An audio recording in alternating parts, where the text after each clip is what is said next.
बैठिए बैठिए प्लीज।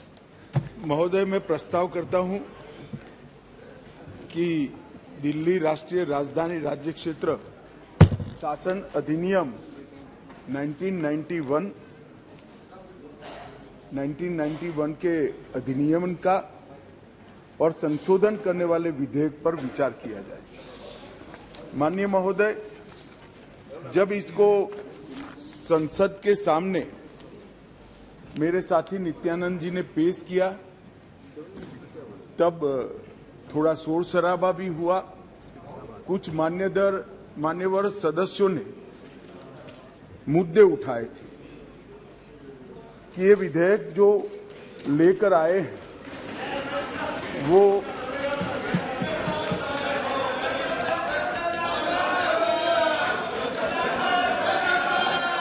ऐसे ही सदन चलाओ तो अच्छा लगता है।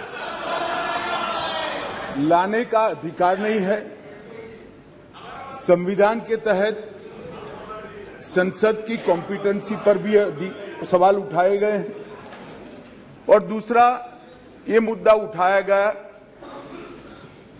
कि ये विधेयक जो लेकर मैं इस सदन के सामने उपस्थित हुआ हूं वो विधेयक सुप्रीम कोर्ट के जजमेंट के भावनाओं के विरुद्ध है।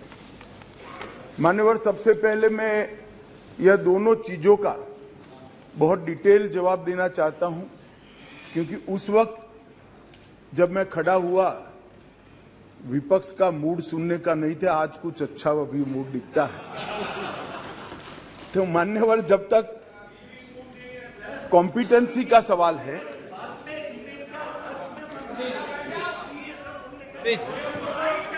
प्लीज माननीय मान्यवर, जहां तक कॉम्पिटेंसी का सवाल है, संघ राज्य क्षेत्र का प्रशासन संविधान के भाग 8 में उल्लेखित प्रावधानों के तहत आता है। अनुच्छेद 239 से 242 तक इसकी कार्यरीति को संविधान में वर्णित किया गया है और अनुच्छेद 239 के ए में विशेष प्रावधान किए गए हैं जिसके तहत दिल्ली विधानसभा सहित एक संघ शासित प्रदेश है।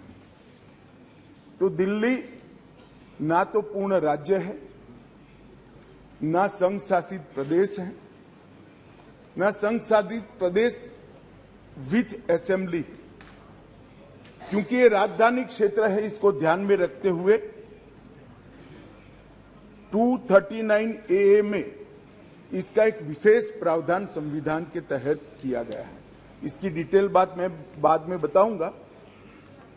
अब कहा कि भारत सरकार को इसके बारे में कानून बनाने का अधिकार नहीं है, ऐसा विषय कुछ सदस्यों के द्वारा रखा गया। मैं इस सदन का ध्यान अनुच्छेद 239 ए 3B की तरफ दिलाना चाहता हूं। 239 ए 3B बहुत स्पष्ट है। इसके तहत इस संसद को दिल्ली संघ राज्य क्षेत्र या इसके किसी भी भाग के बारे में उससे संबंधित किसी भी विषय पर कानून बनाने का पूर्ण अधिकार प्राप्त है। इसलिए कुछ सदस्यों ने जिस बात को इंट्रोडक्शन के वक्त यहां उठाने का प्रयास किया था, मेरा दायित्व बनता है, उस वक्त माहौल ठीक नहीं था, तो आज इसका मैं ढंग से जवाब दूं। मान्यवर, कुछ सदस्यों ने यह भी कहा हाथ में सुप्रीम कोर्ट के जजमेंट रखकर कि ये सर्वोच्च अदालत के आदेश के उल्लंघन कर इसको लाया गया है।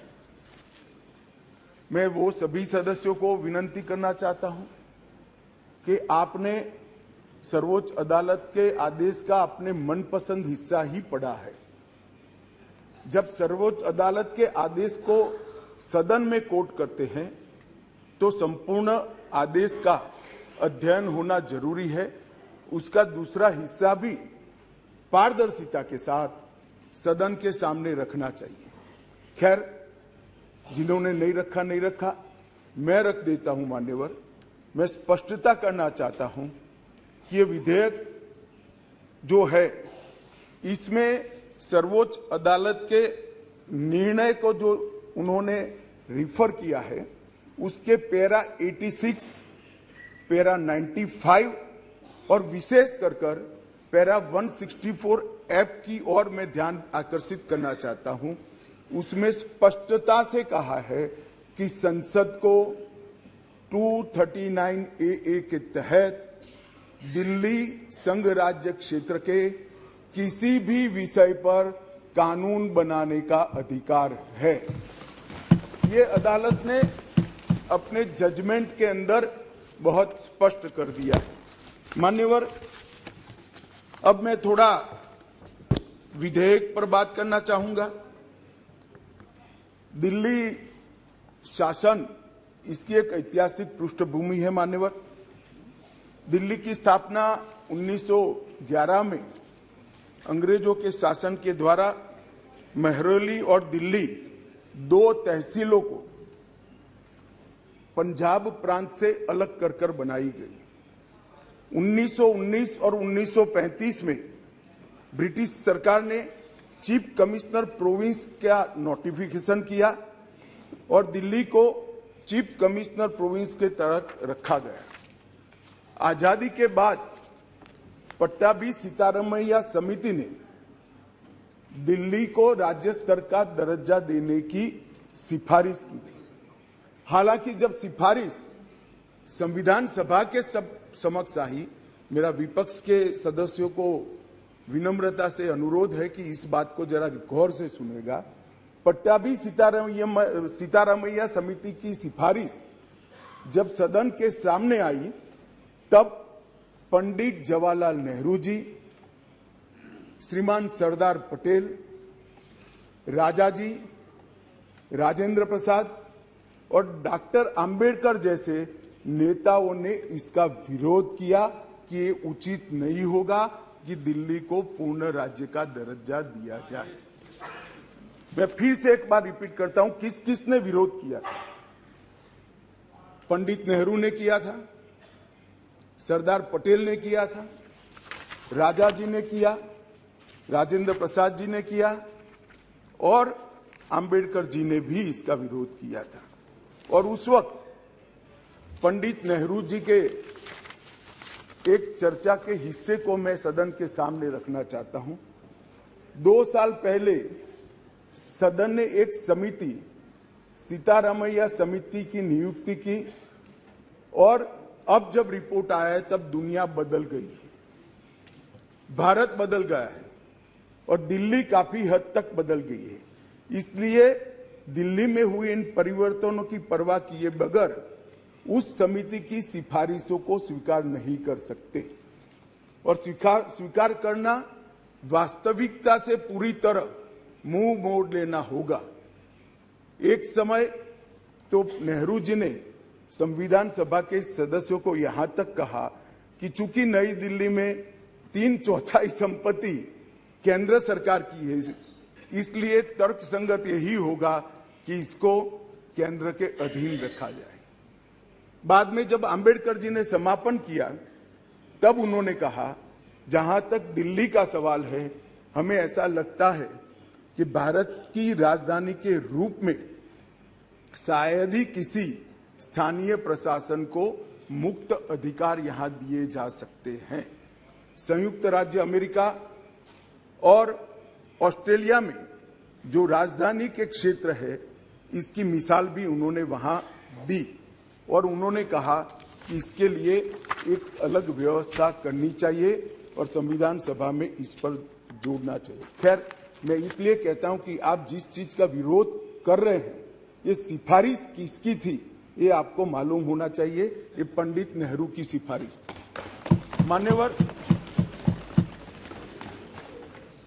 मैं उसके बाद में 1991 में सी स्टेट एक्ट के द्वारा दिल्ली को विधानसभा दी गई परंतु 56 में राज्य पुनर्गठन आयोग की सिफारिशों पर दिल्ली की विधानसभा हटाकर उसको संघ राज्य घोषित किया गया।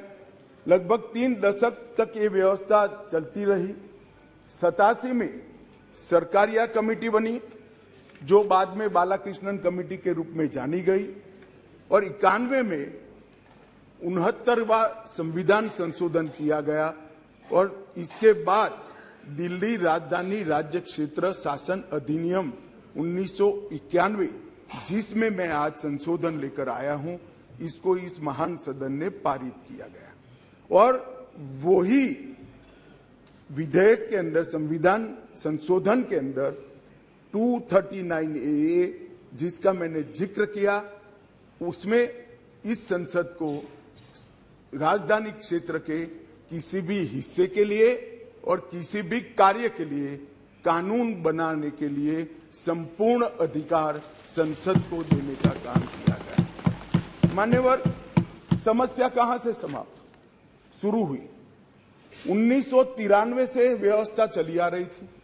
कभी भारतीय जनता पार्टी सत्ता में आई, कभी कांग्रेस पार्टी ने शासन किया, कभी ऊपर कांग्रेस का शासन था तब हमारी सरकार थी, तो कभी ऊपर कांग्रेस की सरकार थी तब नीचे हमारा शासन था, मगर कोई झगड़ा नहीं हुआ था, सब कुछ ठीक चल रहा था, क्योंकि किसी की मंशा अधिकार हथियाने की नहीं थी, सेवा करने की।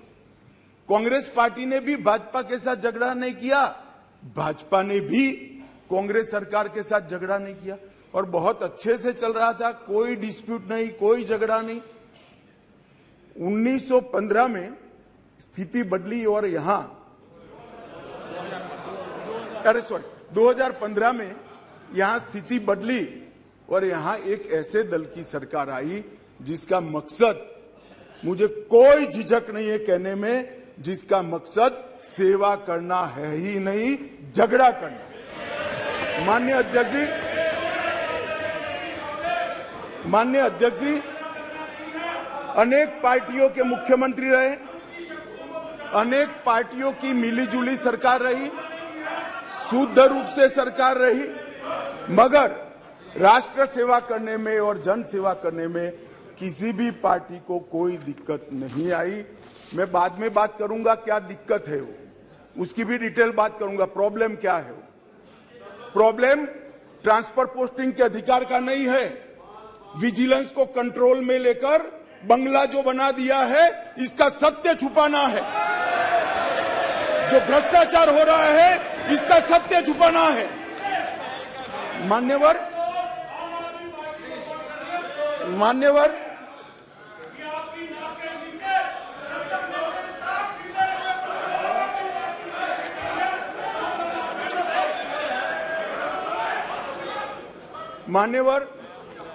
उसके बाद में 15 में अचानक ही दिल्ली राज्य सरकार ने एक विषय सर्कुलर निकाला, जिसमें उन्होंने ट्रांसफर पोस्टिंग के अधिकार अपने हाथ में लिए। केंद्र सरकार ने एक नोटिफिकेशन निकाला, उसको हाईकोर्ट में चैलेंज किया गया। हाईकोर्ट का फैसला केंद्र सरकार के पक्ष में आया, इसको सुप्रीम कोर्ट में चैलेंज कर दिया गया, उसमें खंडित जनादेश आया, फिर संविधान पीठ बनी। संविधान पीठ ने कुछ फैसले कर नीचे फिर से 2 जजों की बेंच को दिया, उसमें भी सहमति नहीं बन पाई, और फिर से संविधान पीठ बनी जिसने अभी अभी फैसला दिया। मान्यवर, वो जो इंटरप्रिटेशन है, वो इंटरप्रिटेशन उन्होंने कानूनी और मॉरल दृष्टि से नहीं किया। उन्होंने इंटरप्रिटेशन कानून की स्थितियों का करते हुए ये कहा है कि फिर भी दिल्ली देश की संसद को और भारत सरकार को दिल्ली संघ राज्य क्षेत्र के लिए हर प्रकार का कानून बनाने का अधिकार है। वो अधिकार का उपयोग कर एक वटहुकम, एक नोटिफिकेशन निकाला गया, और वो नोटिफिकेशन इसलिए निकालना पड़ा कि संसद उस वक्त काम नहीं कर रही, मतलब संसद बैठी नहीं थी, बैठकें चल नहीं रही, तो नोटिफिकेशन निकला और संसद सत्र के अनुपस्थिति में जो नोटिफिकेशन निकला, इसको मैं यहां लेकर आया हूं, जो आज सदन के चर्चा के लिए मैंने आप सबके सामने रखा है। मेरा सभी पक्ष के सदस्यों से विनती है कि चुनाव जीतने के लिए, किसी समर्थन हासिल करने के लिए, किसी पक्ष का विधेयक का समर्थन करना या विरोध करना, ऐसी राजनीति नहीं करनी चाहिए। नए गठबंधन बनाने के अनेक प्रकार होते हैं। नया गठबंधन बनाने के अनेक प्रकार होते हैं। विधेयक और कानून देश के भले के लिए लेकर आते हैं। इसका विरोध या इसका समर्थन भी देश के और दिल्ली के भले के लिए करना चाहिए। अगर हमारी राजनीति में थोड़ी स्वीकृति कम है तो सबको मिलाना है। दिल्ली का जो होना है वो हो, जितना भ्रष्टाचार होना है वो हो। मंत्री कुछ भी करे, मुख्यमंत्री करोड़ों के बंगले बनाए, मगर हम विपक्ष में रहते हुए समर्थन करेंगे, क्योंकि हमें गठबंधन बनाना है। इस तरह से नहीं सोचना चाहिए। मेरी अपील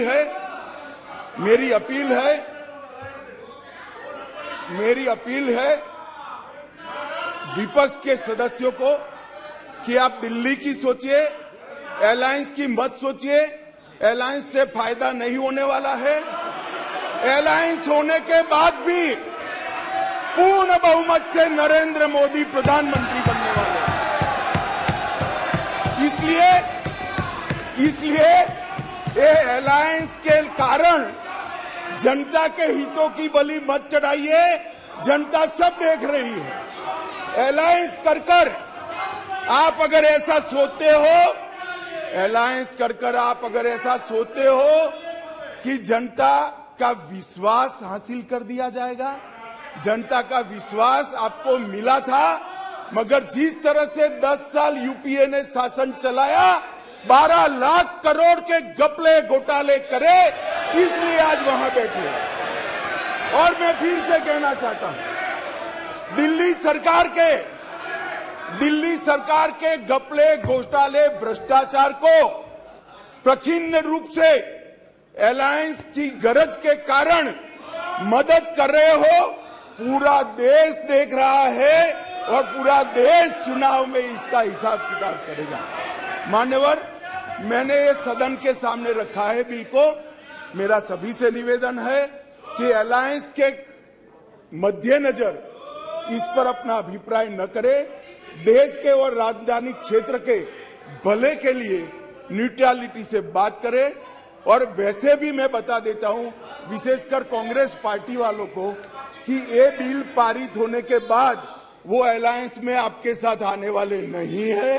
तो जो सच है वो करिए। इतना अपील करके मेरी बात को समाप्त करें।